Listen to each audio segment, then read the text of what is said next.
신약성경 사도행전 26장 1절에서 12절까지 말씀인데요. 한 절씩 교독하시고 마지막 절은 다 같이 읽도록 하겠습니다. 아그리빠가 바울에게 이르되 너를 위하여 말하기를 내게 허락하노라 하니 이에 바울이 손을 들어 변명하되 아그리빠 왕이여, 유대인이 고발하는 모든 일을 오늘 당신 앞에서 변명하게 된 것을 다행히 여기나이다. 특히 당신이 유대인의 모든 풍속과 문제를 아심이니이다. 그러므로 내 말을 너그러이 들으시기를 바라나이다. 내가 처음부터 내 민족과 더불어 예루살렘에서 젊었을 때 생활한 상황을 유대인이 다 아는 바라. 일찍부터 나를 알았으니 그들이 증언하려 하면 내가 우리 종교의 가장 엄한 바를 따라 바리새인의 생활을 하였다고 할 것이라.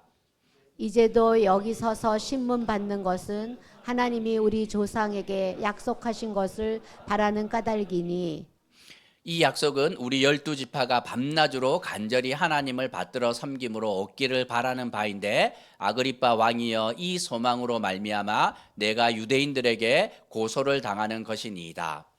당신들은 하나님이 죽은 사람을 살리심을 어찌하여 못 믿을 것으로 여기나이까. 나도 나사렛 예수의 이름을 대적하여 많은 일을 행하여야 될 줄 스스로 생각하고 예루살렘에서 이런 일을 행하여 대제사장들에게서 권한을 받아가지고 많은 성도를 옥에 가두며 또 죽일 때에 내가 찬성 투표를 하였고 또 모든 회당에서 여러 번 형벌하여 강제로 모독하는 말을 하게 하고 그들에 대하여 심히 격분하여 외국 성에까지 가서 박해하였고 그 일로 대제사장들의 권한과 위임을 받고 다메섹으로 갔나이다. 아멘. 사도행전 설교하면서 진도가 잘 안 나가는데 이제 거의 다 왔습니다. 이제 26장만 넘어서면 훨씬 더 이렇게 재밌게 우리가 볼 수 있는데 오늘 본문에서 바울은 무려 5번째 변론을 갖게 됩니다. 그런데 따져보니 5번째이지 의미 있는 변론은 첫 번째라 할 수 있습니다. 예루살렘 성전 마당에서 갑자기 집단 폭행을 당하다가 군인들에게 끌려가면서 잠깐만요 하면서 이렇게 변론을 했는데 그 사람들은 들을 마음이 없으니 그 의미가 없습니다. 사내들인 공회 앞에서도 벨릭스 총독과 베수도 총독 앞에서도 변론을 했지만 이미 기울어진 마당입니다. 결론을 정해놓고 재판을 진행해야 되니 이게 뭐 올바른 재판이 진행된다 이게 생각할 수 없습니다. 그런데 오늘 하고 있는 5번째 변론은 완전히 다릅니다.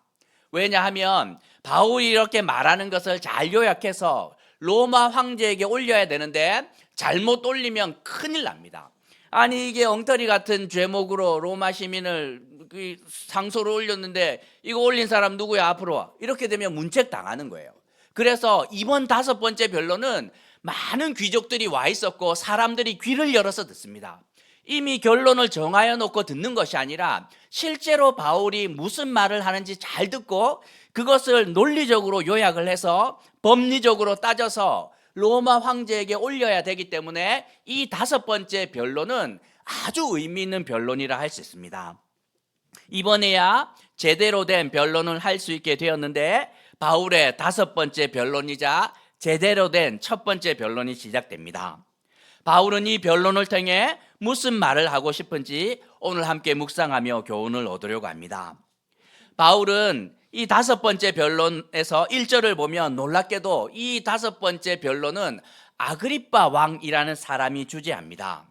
바울은 지금 가이사랴라는 곳에 구금되어 있는데 거기는 로마에서 파견된 유대의 총독이 있는 관저였고 그 전임 총독이었던 벨릭스가 있다가 2년 동안 구금되었다가 후임 총독이었던 베수도에게 이 사건을 인계해 줍니다.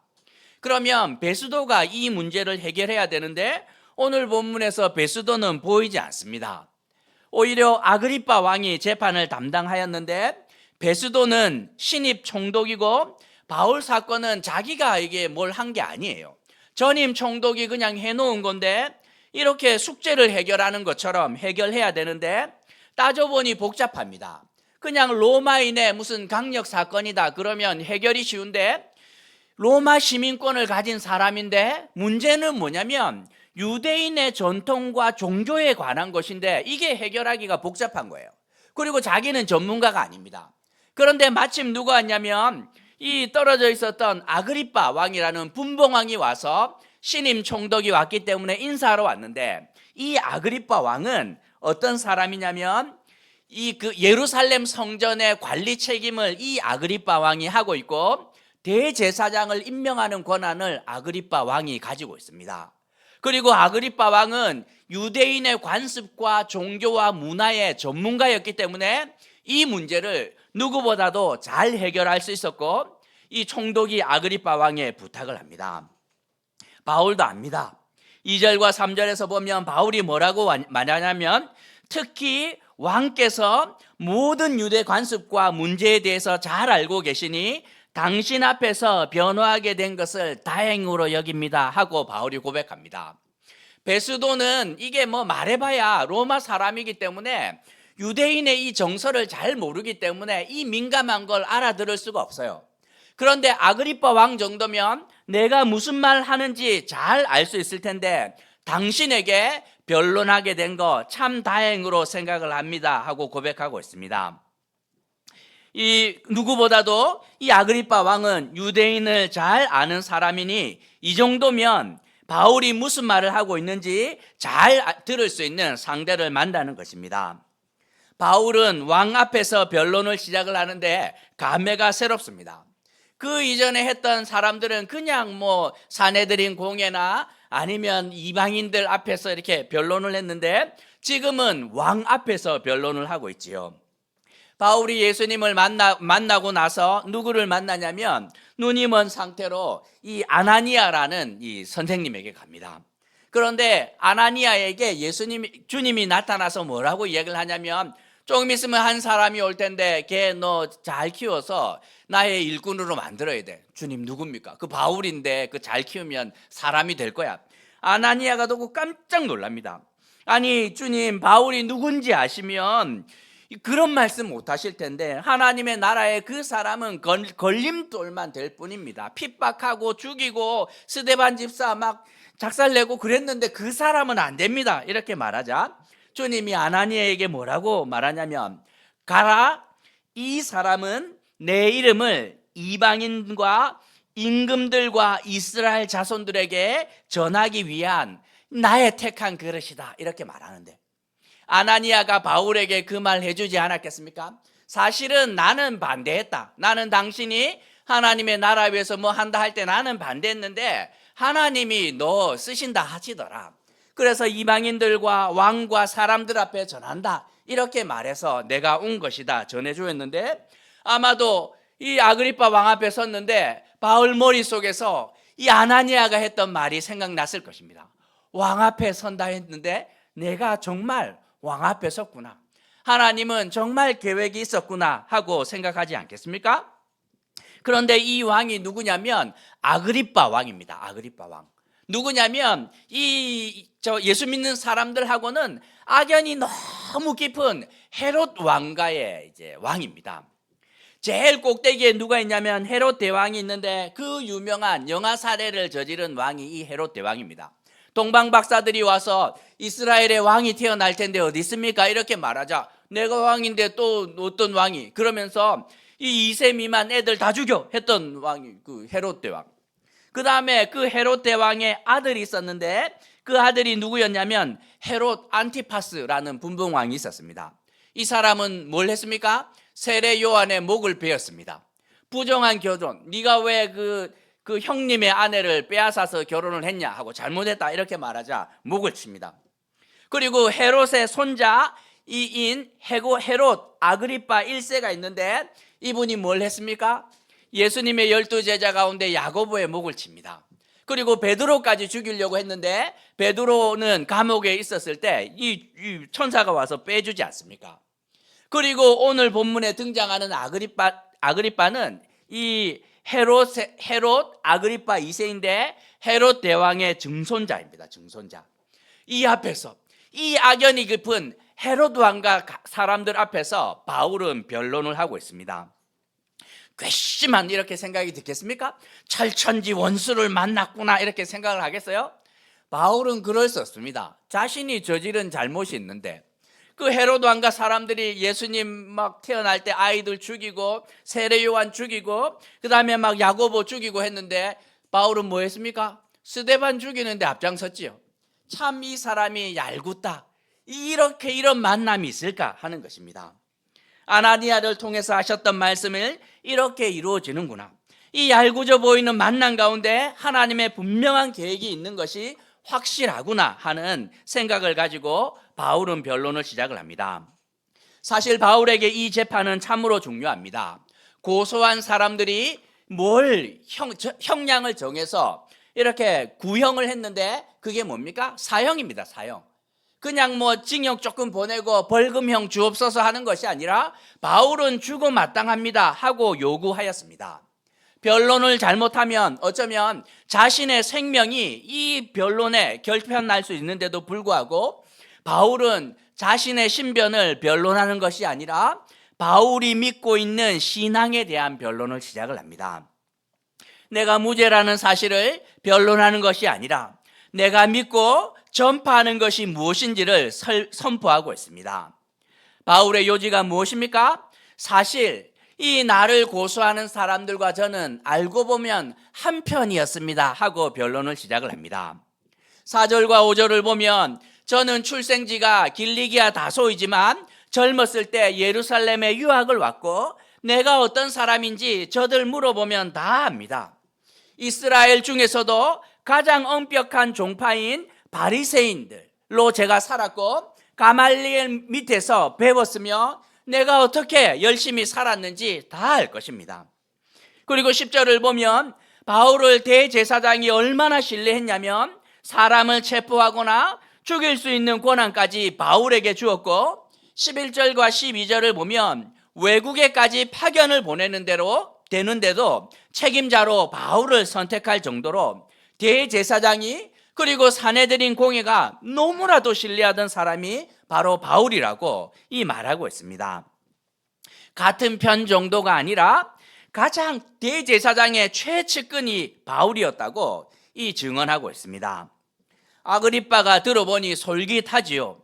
그래, 들어보니 네 말이 맞는 것 같은데 그렇게 가까웠는데 왜 지금은 이렇게 철천지 원수가 되었냐? 그렇게 가까웠던 사람들이 왜 지금은 서로 못 죽여서 안달이냐 하고 물어봅니다. 바울은 그렇게 가까웠는데 갈라서게 된 이유가 무엇인지를 설명하고 있습니다. 6절인데 제가 이들과 갈라서게 된 것은 사실 하나님이 우리 조상에게 약속하신 것에 대한 소망 때문입니다. 이렇게 말합니다. 이게 무슨 소리입니까? 정치적인 이해관계 때문에 갈라선 것이 아니라는 말입니다. 7절을 보면 이스라엘의 12지파에게는 밤낮으로 간절히 사모하는 것이 있는데 그것은 하나님의 은혜를 사모하는 것이었다고 말하고 있습니다. 아그리빠는 이 바울이 무슨 말을 하고 있는지 너무나도 잘 압니다. 세상에 있는 많은 나라들은 사람들에게 소망을 둡니다. 막 용맹한 장군이 나타나거나 지혜로운 왕이 나타나면 나라가 번성할 것이라고 생각을 하지만 이스라엘 사람들은 사람에게 소망을 두는 민족이 아니에요. 왜 그러합니까? 하나님의 은혜를 맛보았기 때문입니다. 사람이 얼마나 엉터리 같은지 잘 알고 하나님의 은혜가 너무나 놀라운지 맛보았던 민족이 이스라엘 민족이었기 때문에 화려한 로마 제국, 페르시아 제국, 막 바벨론 제국 지나가는데도 거기에 눈 한 번 주지 않는 것이 이스라엘 민족입니다. 400년 노예로 소망 없이 살았지만 하나님이 은혜 주시면 그냥 큰일 나요. 이집트가 망합니다. 10가지 재앙으로 꼼짝 못하고 홍해가 막 갈라지고 죽음의 땅 사막 한가운데 길을 만들고 물을 만들면서 메추라기를 불러오는 민족이 이 민족입니다. 거기다가 구름 기둥과 불 기둥이 밤낮으로 지키는 민족. 거기다가 이들에게는 뭐가 있습니까? 세상이 감당치 못하는 슈퍼파워가 있습니다. 뭡니까? 법궤를 제사장들이 메고 가면 천하무적이에요. 이거 메고 강에 들어가면 강이 갈라지고 들고 나가면 전쟁에서 승리하고 법궤가 뺏겼는데도 법궤 스스로 또 돌아옵니다. 막 저주를 내리면서. 그러니 이들은 이 하나님의 은혜를 경험한 민족들은 사람들에게 소망을 두지 않습니다. 그거 해봐야 벌가 아니라 우리는 하나님의 은혜만이 소망이다. 그러니 이스라엘의 12지파에게는 목적이 있는데 어떻게 하든지 하나님의 은혜 이것만 우리가 누리면 그냥 우리는 성공할 수 있겠구나. 그런데 여기까지는 괜찮아요. 다 같이 옵니다. 그런데 여기서부터 문제가 생기는데 그러면 어떻게 하늘 문을 열고 하나님의 은혜를 받을 수 있는가 하는 것이지요. 가장 엄격한 바리새파 사람들은 하나님의 은혜를 받을 수 있는 방법을 몸의 할례를 행하고 금욕적인 삶을 살고 하나님의 말씀을 따라 선을 행하고 악한 것을 피하면 하나님의 은혜를 받을 수 있다 하고 그렇게 믿고 살았습니다. 뭐 틀린 말도 아니죠. 지성이면 감천이라고 정성이 지극하면 하늘도 감동한다는 것 이거 믿는데 살아보면 틀린 말도 아닙니다. 학생들이 열심히 수고한 이 학생이 결국에는 좋은 결과를 거둡니다. 운동선수들은 어떠합니까? 흘린 땀이 많으면 많을수록 금메달에게 가깝지요. 세상살이가 다 그렇습니다. 뭔가 열심히 하면 이 감동하는데 하나님도 그런 것처럼 보입니다. 구약에서 말씀하는 것처럼 막 짐승을 잡고 뭘 하고 하나님 시키는 거 이렇게 하면 은혜 하늘이 막 열리는 것 같은데 10번 찍어도 안 넘어가는 나무 없다 이렇게 말하는데 그런데 놀랍게도 하나님의 은혜는 그렇지 않기 때문입니다. 10번 찍어도 안 넘어가는 나무 없다 하고 막 형제들이 자매 막 선물 공세 막 하는데도 10번 아니라 100번 찍어도 안 넘어갈 때가 있죠. 안 넘어갈 때가 있죠. 그죠? 형제가 너무 잘생겼어요. 아주 똑똑하고 눈도 크고 키도 크고 이런데도 불구하고 자매가 싫다는데 어떡합니까? 내 취향 아니다 이렇게 말하는데 10번 아니라 100번 찍어도 안 넘어가요. 누굽니까? 우리 평강공주님 이런 분은 제 취향 아닙니다. 잘생기고 똑똑하고 이런 거 제 취향 아니고 저는 바보 온달 같은 애. 내가 그냥 가꾸고 키워서 내 사람으로 만들 수 있는 형제가 저는 완성형 막 조각미 저는 취향 아니에요. 하나님의 은혜는 우리가 노력한다고 얻을 수 있는 것이 아니지요. 하나님이 주셔야만 받을 수 있는데 여기에서 문제가 생기는 것입니다. 바리새파 사람들과 많은 이스라엘 사람들은 우리가 노력만 하면 하나님의 은혜의 하늘을 활짝활짝 열 수 있는 것처럼 생각을 했는데 이들의 삶 가운데 심각한 문제가 생깁니다. 9절인데 바로 나사렛 예수의 등장입니다. 나사렛 예수의 등장으로 그 이전에 있었던 모든 은혜의 공식이 깨트려집니다. 그 이전까지 은혜의 공식은 우리가 열심히 수고하면 하나님의 은혜를 받는다 이거였는데 예수님이 등장했습니다. 나사렛 촌놈 예수가 등장했는데 제사장 가문도 아니고 그냥 목수 청년에다가 그리고 예수님은 회당에서 정식 교육을 받은 적도 없습니다. 그런데도 불구하고 이스라엘을 전역을 돌아다니면서 나라를 뒤집어 놓습니다. 바리새인들이 목숨처럼 지켰던 그 안식일을 예수님이 그냥 깨트립니다. 안식일에 막 병자를 고치고 제자들은 미리사 꺾어서 먹고 종교인들이 그렇게 싫어했던 사마리아 사람들을 만나고 상종도 하지 않았던 죄인들과 친구가 막 됩니다. 세리를 불러다가 제자시키고 음란한 여인을 만나서 용서하고 바리새인들이 싫어하는 일만 예수님께서 막 골라서 합니다. 거기다가 바리새인들을 막 돌려가는데 명수입니다. 이 백성이 입술로는 나를 공경하지만 마음은 내게서 멀도다. 화 있을진저 외식하는 서기관과 바리새인들이여 잔과 대접의 겉은 깨끗하되 그 안에는 탐욕과 방탕이 가득하도다. 이런 말씀 막 하니 백성들이 막 열광을 합니다. 왜냐하면 실제로 그러하였기 때문이에요. 그냥 종교 지도자라 하지만 겉으로 보면 멀쩡해 보이지만 가까이 가보면 온갖 나쁜 일과 탐욕이 가득한데 예수님이 막 백성들의 마음을 시원케 해주는 것이지요. 더 나쁜 것이 무엇입니까? 예수를 만난 사람들에게는 참된 변화가 있었다는 것입니다. 수가성 여인 사마리아 중에서도 가장 어쩌면 밑바닥에 있었던 여인인데 결혼에 6번 실패했는데 예수님을 만나고 난 다음에 삶이 온전히 회복됩니다. 죄인 중에 죄인이었던 세리 마태는 예수님의 제자가 되었고 삭개오는 재산 다 팔아서 막 사기친 사람들 다 갚고 귀신 들린 자들이 온전한 회복을 경험하고 죄인들이 막 돌아서는데 날린 거죠. 그들 중 누구도 바리새인들의 가르침을 받은 적이 없습니다. 경건한 삶을 산 적도 없는데 이상하게 예수님만 만나고 나면 삶이 변화됩니다. 거기다가 십자가에서 죽어가는 그 순간에조차도 옆에 있는 강도에게 네가 네 낙원에 있을 것이다 이렇게 막 약속을 하시면서 결국 예수님은 종교인들 손에 십자가에서 죽임을 당합니다.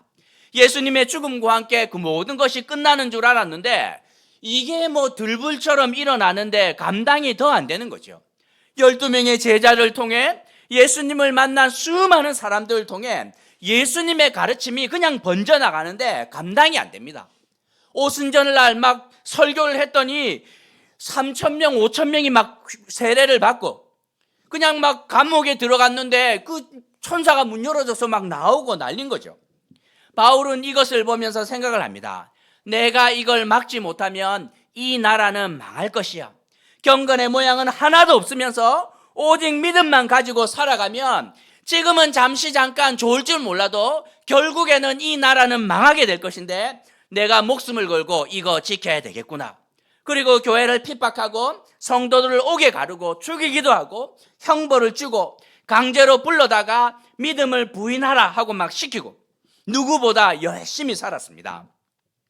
그런데 놀랍게도 8절에서 바울은 자신이 그렇게 핍박하였던 예수님을 만납니다. 8절에서 당신들은 하나님이 죽은 사람을 살리심을 어찌하여 못 믿을 것으로 여기시나이까?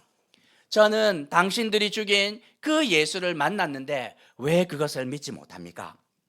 바울은 부활하신 예수님을 만나면서 자신이 생각했던 모든 것들이 무너져 내리면서 완전히 새로운 삶을 살게 됩니다. 바울이 무엇을 깨닫게 된 것인가요? 하나님의 은혜가 어떻게 작동하는지를 알게 된 것이지요. 바리새인들이 생각했던 그 은혜의 공식이 완전히 엉터리였고 하나님의 은혜는 너무나도 다른 방식으로 작동함을 바울은 알게 됩니다. 세상 일은 지성이면 감천이 맞지만 하나님의 은혜는 완전히 다른 방식으로 역사합니다. 은혜라는 단어 자체가 의미하는 것이 무엇입니까? 받을 자격이 하나도 없는 자에게 허락되는 하나님의 선물이에요. 그 받을 사람이 그 어떤 노력을 한다고 해도 이 자격이 갖추어지는 것이 아니고 선물은 주는 사람이 주어야지만 받을 수 있지요. 고래는 내가 돈 주면 살 수 있지만 은혜는 그런 것이 아닌 것이에요. 인간이 감당해야 되는 죄의 무게는 열심히 수고한다고 해결되는 것이 아닙니다. 지금 당장 이 세상이 망하고 우리나라가 망한다고 해서 뭐 이상할 게 있습니까? 안 망하는 게 용할 만큼 나라가 엉망이 되어 있습니다. 사람들 속에 있는 죄성이 막 괴물처럼 툭툭툭툭 튀어날뛰는데 이것을 누가 해결할 수 있겠습니까? 사람의 마음에서 나오는 악한 생각, 곧 음란과 도둑질과 살인과 간음과 탐욕과 악독과 속임과 음탕과 질투와 비방과 교만과 우매함이니 이 모든 악한 것이 다 속에서 나와서 사람을 더럽히느니라 하고 성경은 말씀하고 있습니다. 이것을 어떻게 다루어 낼 수 있겠습니까? 우리 안에 있는 이 문제를 다루어 내지 않으면 세상에 답이 없을 텐데 얼마나 더 가르치면 사람이 변화될 것 같아요? 얼마나 더 촘촘하고 완전한 법과 제도를 만들면 우리 안에 있는 이 죄성이 다루어질 것 같습니까? 그렇게 되지 않는 것이죠. 40일 금식 기도해서 안 되면 80일 하면 될 것 같아요? 그런 방식으로 다루어지지 않습니다. 바람과 그 다음에 햇님이 싸우지 않습니까? 어떻게 하면 저 옷 입고 있는 사람의 옷을 벗길 수 있을까? 그 어떤 강력한 바람을 불리운들 더 그냥 붙들 따름이지 그렇게 해결되지 않아요.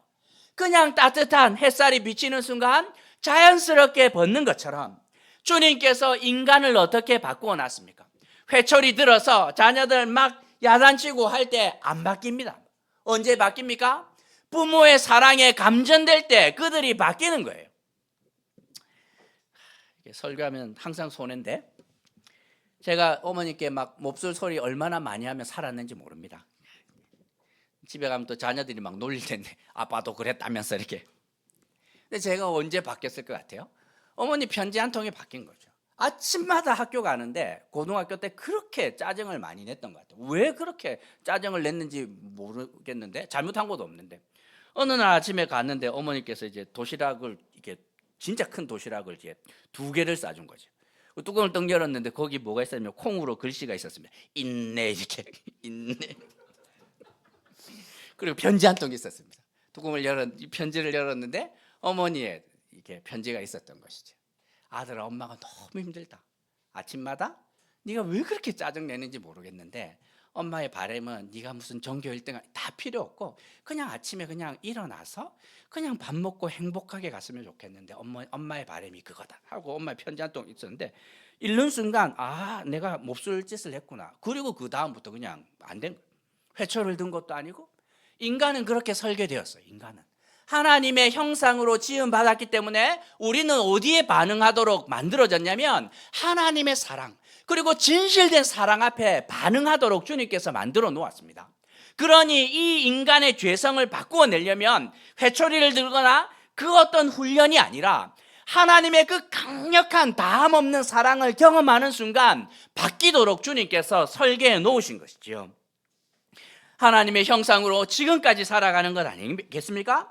하나님의 아들 예수가 십자가에서 죽으신 그 사랑을 우리가 온전히 깨달을 때 이 우리 인생에 온전한 변화가 일어날 뿐만 아니라 하나님의 은혜가 우리 가운데 허락되도록 주님께서 만들어 놓으신 것이지요.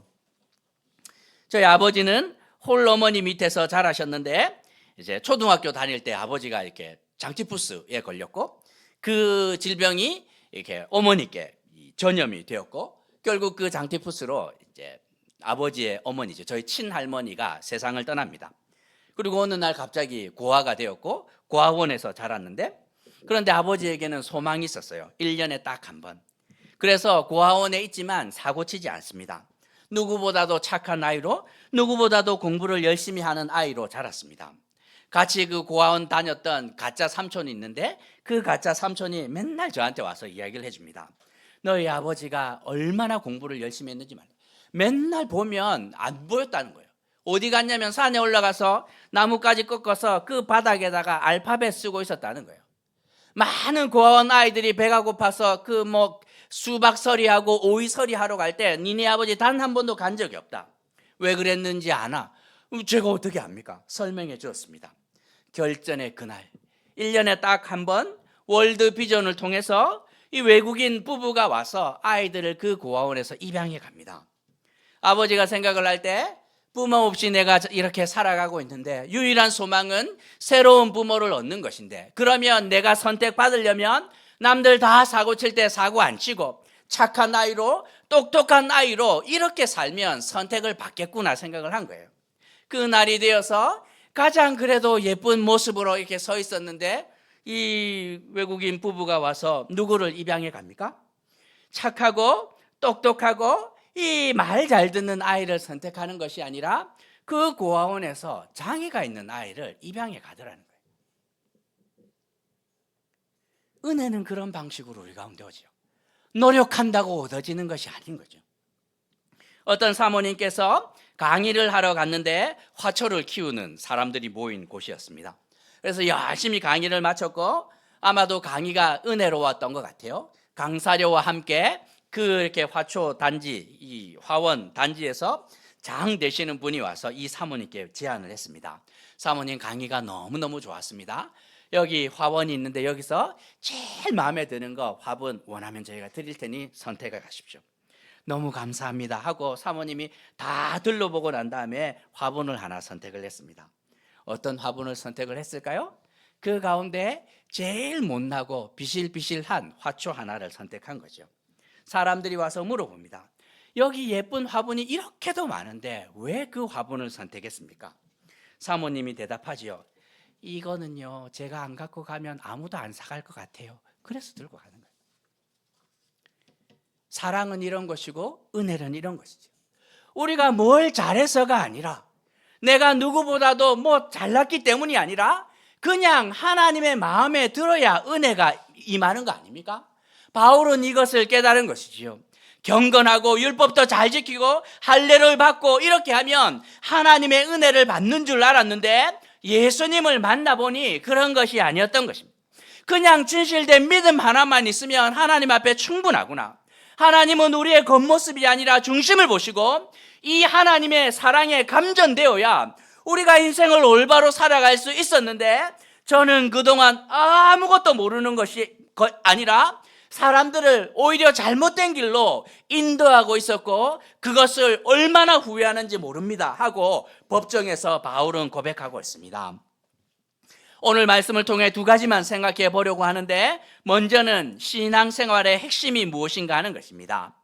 신앙생활에서 가장 중요한 것은 하나님의 마음을 알아가는 것이지요. 결혼생활의 핵심이 무엇입니까? 집안일 잘하고 돈 많이 벌어오고 재테크 잘하고 자녀 교육시키는 것 너무너무 중요하지만 더 중요한 것이 있는데, 배우자의 마음을 알아가고 그 마음에 반응하는 것입니다. 결혼생활 제가 20년이 넘었는데 단 한 번도 싸운 적이 없습니다. 큰 소리 내며 싸운 적이 없는데 요즘 위기입니다. 위기가 왔어요. 교회 일이 많아지면서 아내의 마음을 잘 읽고 반응해야 되는데 위태위태합니다. 안식월 주셔야 됩니다. 이렇게 가정을 지키려면. 영생이 무엇입니까? 영생은 그냥 우리가 무언가를 열심히 하는 거라 말하지 않고, 성경은 영생은 하나님과 그분의 아들 예수님을 올바로 아는 것이다 이렇게 말합니다. 신앙생활의 핵심은 하나님이 어떤 분인지 끊임없이 알아가는 거 아닙니까? 다윗에게 주님이 뭐라고 말합니까? 얘는 내 마음에 합한 자야. 내 마음을 어떻게 그렇게 잘 아는지, 그냥 얘는 내 마음에 합한 자야, 이 평가를 받으면 성공한 거예요. 그러니 다윗이 뭘 할 때마다 하늘 문이 그냥 쑥쑥쑥쑥 열립니다. 나는 열심히 했는데 이게 저쪽에 마음이 잘 안 열리면 아무것도 안 돼요. 아무것도 안 했지만 이 사람 마음에 합하면 그냥 지갑도 열리고 막 다 열립니다. 그게 기술인 것이지요. 바울은 깨닫게 됩니다. 나는 무언가 열심히만 하면 되는 줄 알았는데 그게 아니라 하나님을 올바로 알아가는 거구나. 하나님이 어떤 분이고 그분의 은혜가 어떻게 작용하는지 올바로 알아가는 것이구나 하고 생각하게 됩니다. 하나님의 마음을 날마다 더 깊이 알아가는 신앙이 되어야 되는데, 그 신앙생활의 핵심인 하나님의 마음을 온전히 알아가는 신앙 되어야 할 것입니다. 우리가 생각해야 되는 두 번째는 내 뜻대로 믿는 것이 아니라 하나님이 원하시는 대로 믿어야 한다는 것입니다. 바리새인들이 실패한 이유가 무엇입니까? 하나님의 마음은 생각하지도 않고 자기의 마음대로 하나님의 생각을 막 재단하고 하나님의 생각은 이럴 것이야 하고 가니 이게 뭐가 안 맞는 것이죠. 신앙생활에서 가장 중요한 것이 무엇입니까? 내 생각을 하나님 앞에 내려놓는 것입니다. 귀를 열고 잘 듣고 순종하는 것이지요. 자매라고 다 꽃을 좋아하는 것이 아닙니다. 꽃을 좋아하겠지 하고 사들고 가면 안 되는 것이죠. 잘 관찰하고 알아보아야 되는 거예요. 고기 좋아하는 자매님들도 생각보다 많습니다. 오히려 꽃보다 고기가 힘이 있을 때가 있고, 현찰 좋아하시는 자매들, 꽃보다 현찰인 자매들도 있고, 잘 알아야 하는 것이죠. 그냥 하나님이면 짐승 잡고 피 흘리는 거 좋아하겠지, 오산인 것입니다. 내 방식이 아니라 하나님의 마음을 잘 묵상하면서 하나님의 뜻대로 온전히 나아가지 않으면 우리는 하나님의 마음을 얻을 수 없다고, 신앙에서 실패할 수밖에 없다고 말씀하고 있습니다. 어느 날 시댁에 이렇게 갔는데 아내가 저에게 물어봤습니다. 아니, 어머니 뭐 좋아하셔? 저한테 물어봤는데 우리 엄마 좋아하는 거 없는데 다 좋아하는데. 아니, 생각을 해보니 평생을 이렇게 목사의 사모로 살았으니 취향이 뭐가 있겠습니까? 사모님 뭐 좋아하세요? 주는 거 다 좋아합니다. 주는 대로 먹고, 옷 살 때도 마찬가지예요. 있는 거 있고 주는 거 있고. 보고 어머니 취향을 저는 한 번도 이렇게, 우리 엄마 다 좋아하는데, 이렇게 했다가 아내한테 가루가 났습니다. 좋아하는 것이 왜 없겠냐고. 당신이 안 물어보고 관심이 없으니 그렇지. 그리고 아내가 이제 저희 어머니 만나서 이것저것 물어보는데 취향이 얼마나 분명한지 50년 만에 처음 알았습니다. 처음 알았어요. 깜짝 놀라면서 내가 엉터리처럼 살았구나. 내 마음대로 살았구나. 어머니는 생각해 보지도 않고 내 마음대로 그냥 살았구나 하면서 후회가 얼마나 많이 되었는지 모릅니다. 하나님을 알아가는 신앙 되어야 될 텐데 하나님께서 제일 기뻐하는 게 뭘 것 같아요, 여러분? 뭐 기뻐할 것 같습니까? 알아드리는 거 제일 기뻐합니다. 주님이 제일 기뻐한 거, 감사로 제사 드리는 자가 나를 영화롭게 한다, 이렇게 말합니다. 이 만만의 수양 천천의 무언가로 오는 것이 아니라 올 때마다 주님, 하나님께서 주신 그 모든 은혜가 너무너무 감사합니다. 심지어 고난조차도 감사합니다. 모든 조건이 하나님의 은혜입니다 하고, 하나님의 큰 그림 얼마나 대단한지 모릅니다 하고 감사할 때 주님이 막 박수치며 기뻐하는 거죠. 너는 내 마음을 아는구나.